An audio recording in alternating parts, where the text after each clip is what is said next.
What is up, everybody? Welcome back to the channel. I hope you guys enjoyed me going to Tennessee and picking up that Feist pup. If you haven't seen it yet, I'll put a link in the description. But today's video is going to be episode 2 of breaking down hunt methods and the hunt method series. Okay, so this is going to be the leash caster series. I kind of went over leash casting, but not completely fully, but in the first episode, because that's just what category I like to fall into. But before we do this, I want to go ahead and I got some stuff for the channel information and things to go ahead and break down on the channel, about the channel. Okay, so number one, guys, I'm going to start pre-recording videos, okay? So I have to have content ready to go and be uploaded. I'm going to try to keep on a schedule. So these hunt method videos, I'm going to try to be getting these out on Fridays. So if you guys want to keep watching these will be popping up on Fridays, and they will be pre-recorded. This one here, episode 2, is actually going to be pre-recorded by almost a week. So if I'm missing you on shoutouts in these, I will get to you, but it may just be dependent on how long I pre-recorded. So I have shoutouts in this video that I missed in the last one, because the last one was also pre-recorded. So I don't ever want you guys to think that I'm going to skip over you or ignore you guys, because I'm going to try to get to everybody at least one time, and make it a fair thing here. But more information here is going to be, obviously I had the squirrel dog thing where I went down to Tennessee and picked up the squirrel dog. I'm going to be trying to get content out for that as well, but I don't want you guys to think that I'm going to leave the coon hunters hanging, because at the end of the day, I've been a coon hunter for my entire life, and I'm just going to take this little squirrel hunting adventure, and we'll see how that produces on YouTube. So another thing too, okay guys, I have a lot to clear up. I feel like I have a lot to clear up. I don't ever want anybody to come to my content and come to my channel and think that I am telling you that you are doing things wrong, okay? I don't view it that way at all. I am not a judgmental person. I know that there's 1,000 ways to train a dog, and there's 1,000 ways to get a dog to a tree, and etc., etc., etc. And they all work, and they all work just fine. And guys that have never trained dogs before can still get a dog trained, and not know a single thing about nothing, and still get along just fine. So don't ever think that what you're doing is absolutely incorrect or absolutely the wrong way. Not in my viewpoint. Everything is a learning thing, and you will learn and develop as you go along. And another thing here too is, if you guys have a dog that is just flat out getting it done, or a dog that has been hunting for a long time, I think this goes without saying, you can pick and choose or ignore or whatever you want on my advice or anything like that, because if your dog is flat out doing it, I don't think there's a whole lot that I can say or do, or you can say or do, to change that fact. That dog is going to get in the woods and hunt and tree because it's just flat out doing it. So I don't ever want anybody to think that if you have a dog flat out doing it, that it needs to be flat out doing it a different way. Let your dog flat out do it, you know. So there's that thing. So everybody's always welcome on the channel. So please come on here and hit a subscribe for us, and I will continue to try to pump out as much user-friendly content as I possibly can. And I'm never going to sit here and tell you guys information that I have not first-handedly had, okay? So everything that I have posted on this channel, I have been through. I have learned the hard way. I have hunted this way. I have, you know, etc., etc., etc. I'm not going to sit up here and be the guy that will give you guys a standpoint of, I have never done this, but this is what you should do. Okay, so we may run into a point in time where I just don't have information for you guys. Okay, hopefully that doesn't happen, but we're going to keep on trudging along. So let's be, without further ado, that's a super long intro. Hope you guys hang with me that long. But we are going to go right into the leash casting stuff. There is some stuff that I didn't go over in the first video, so we're going to go do it here. Okay, so like casting on the road. Okay, so number one, there is a lot of good things that can happen casting on the road. For one, your dog has, you know, coons cross the road all the time. Then go down there, zip up, pick a fresh track up. This is one of the things I recommend doing, is catch coon cross the road and cut your dog behind it. This is a great way to get a dog onto a super hot track, so don't ever think that casting on the road is a bad thing. But I will say that there is a lot more precautions that need to be taken. Traffic, you know, where exactly we're at. The dog's not just running down the road for 100 miles and getting off into another county because it's been driving. So there's a lot of things to this, and you want to make sure that you have a lot of hurdles jump with your dog, that it will actually cut from a road and actually get into the woods and not waste time and be on the road and be in that dangerous situation. So there's roads. Okay, so let's talk about tree lines. Okay, so tree lines can be a couple different things, and typically what goes hand in hand with a tree line is a field. But I'm going to talk about tree lines because you can come up to a tree line that is just butted up to a road. Tree lines are great, especially for a dog that is really quick, right? So a dog that is really fast, it will work a tree line in no time flat, and it either get you treed slap up, or it'll, get you pushed onto the next tree line. Coons really like hanging out in tree lines. The way that I've always hunted tree lines is off of a field, okay?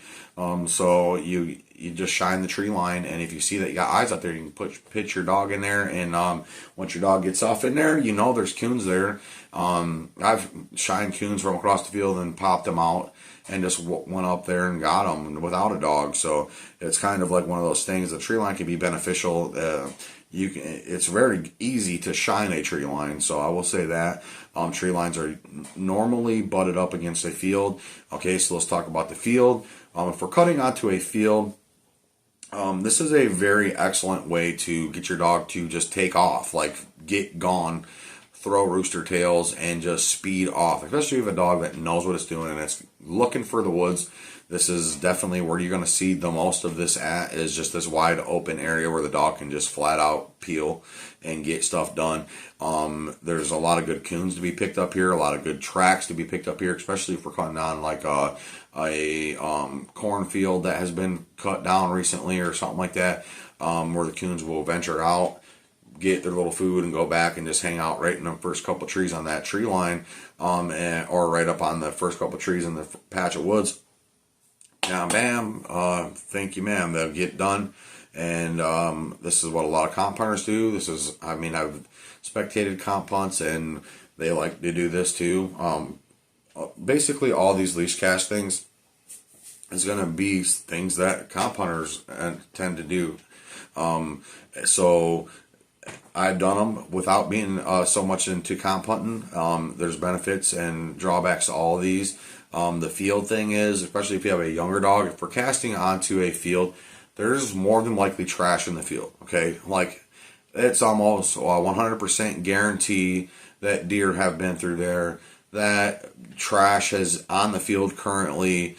So if we are not confident that we have worked these issues out of our dog, it might not be such a good idea to cast onto a field, especially if we actually see eyes of trash in the field that we're casting into, because the last thing we want to do is cast in somewhere that we think is a good spot, but we're casting next to trash, and then our dog picks up the trash, and then et cetera, et cetera, et cetera. The problems. So the woods, I'm not going to talk about that. I talked about that a lot in the first episode. But lanes and two tracks, okay? So lanes and two tracks are a good thing to do. They're not bad. They're not bad unless you have a dog that won't get off of them, okay? So again, a lane or a two track, your dog would take off 100 miles an hour. It has all the room to run. It's not being impeded. It's probably a high traffic area where something crosses. You can pick up a nice hot track, something crossed over the two track, cross over the lane, and the dog can just zip right off in there and get it picked up. So there's that. There is the drawbacks of, you got to have the dog that will actually do this. So let's get pushed on into a couple hunters that typically are leash casters. The guy that uses the leash to the fullest extent, he's always leashing the dog, always clipping the dog back, always walking the dog, just always wants the dog on the leash or off and hunting. Wants the dog 2 feet by him, or he wants the dog gone. Being this guy can be detrimental, especially for training, especially for early stages in the dog's development. Constantly call him out of the woods to put him on a leash, and it just turns into a thing that can have problematics, just kind of get in the way of things. So the other guy is going to be the opposite, is never likes to use a leash. I'm the guy that never likes to use a leash. I will use a leash if I am walking a dog out of the woods. I will use a leash if a dog needs to be leashed back on a tree, or needs to be recut, or if we have like an emergency type situation, I'll use the leash. Outside of that, my dog's basically always free casted after the first initial cut, or when we're recutting. Okay, so then we will go ahead and we will talk about some things that the hunt style of the hunter. This is what I'll start calling this. And one or two guys typically are here. I'll maybe be able to think of a third as I'm explaining these. But you're either going to be a guy that follows through the woods, or you're going to be a guy that sits and waits, okay? There is huge benefits on the training side of things to be a guy that follows dogs through the woods, and on the side of just sit and wait, especially if we have a dog that we really have all the utmost confidence is a dog that's flat out doing it. It doesn't, like I said, it doesn't really matter how we hunt these dogs or what kind of hunt style is. If they're going to do it, they're going to do it.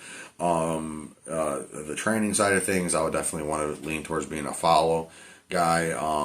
Another guy is that they want to catch the dog and move to a different part of the same woods and recast. If they don't come off on them here, they'll just keep recasting. So we'll be like a super recaster.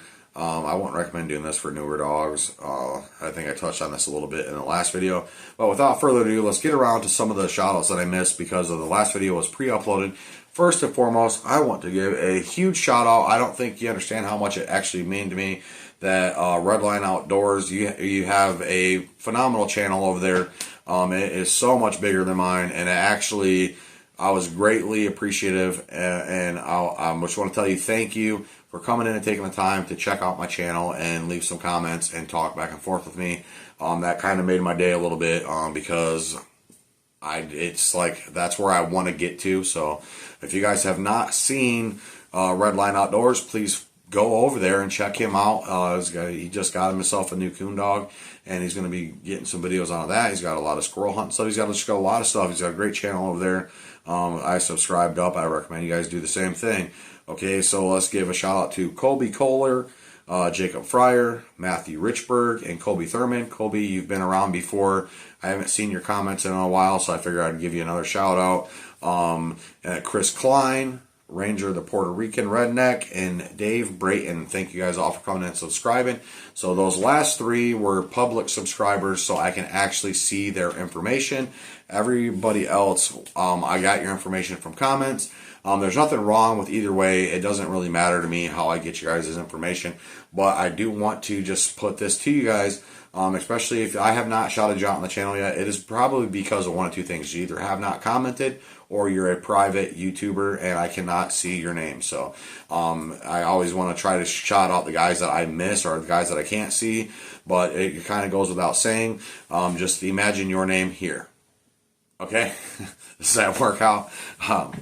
So with that being said, the channel is really growing. It's really doing well. I'm really excited and happy about that. And I hope you guys keep coming in. I'll keep liking the content. Please don't forget to get down there and hit a subscribe for us. We'll greatly appreciate it. And with that, we're going to wrap this one up. This is the Hunt Methods episode 2. We got a lot more videos lined up for you guys. That was supposed to be my outro, but I forgot. We have lots of videos lined up, especially for the Hunt Methods one, probably like 3 or 4 more videos. I could probably come up with a few more. I'm going to be trying to crank out on the side other content as well. This is going to be pre-recorded for Fridays. I do have other videos coming up, and I'm going to be getting some of the Feist Dog video out as it comes along. Just a little tiny pup at this point in time, so we're going to have play the waiting game with this one to get a little bit of size and a little bit of maturity in him, because she is just a little 6-week-old puppy at this point, so we can't expect too much. But thank you guys. Keep them treed, and as always, please hit a subscribe down there. I would greatly appreciate it.